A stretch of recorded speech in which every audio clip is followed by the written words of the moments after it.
Now, you're handling terrorism cases, many different kinds of terrorism cases that connect up to the Saudi royal family or Saudi Arabia in different forms and fashions. I don't know anybody in the country that's handling as many terrorism cases as you are, to be frank. So as we look at this, we know that this is a long history of us just opening the door to the royal family, A, because they got oil, B, because the weapons industry demands that we train these folks over in the United States. We knew after 9/11 that something was really wrong here, didn't we? We knew this crazy relationship we had with the Saudi royal family was ridiculous, didn't we? Yeah, well, 15 of the 19 hijackers on 9/11 were Saudi citizens, and there are pending lawsuits and even official reports, the 9/11 Commission report, that have tied Saudi state support to those hijackers. Even here in the United States, they sought refuge and received material support from Saudi officials. And so, you know, we've known for a long time about an extremist problem in Saudi Arabia, and yet we tend to turn a blind eye when oil or weapons are involved. Round out MBS a little bit, Chris. I know you know a lot about this guy.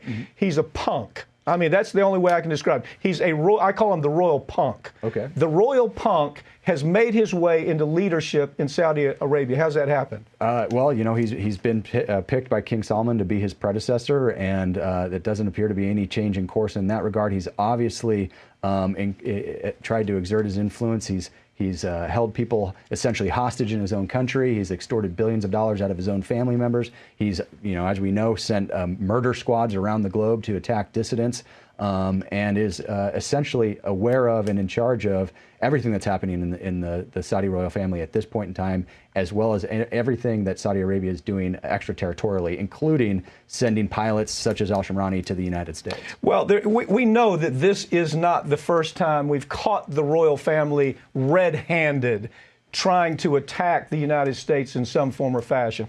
Besides 9/11, we know about a lot more, don't we? Yeah, I mean, we know that the royal family and Saudi Arabia in general has been supporting groups like ISIS and Al-Qaeda in the Arabian Peninsula that's based in Yemen.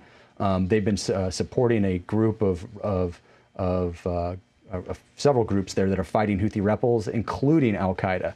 Now, you know, out of one corner of their mouth, they say they're fighting terrorism and doing things to stamp out extremism, but they're turning a blind eye to all of the material support that's being provided by members of the royal family, members of the government to these groups directly. They're failing to prosecute financiers of terrorism within their own borders. Okay, that's important. Let me talk about that.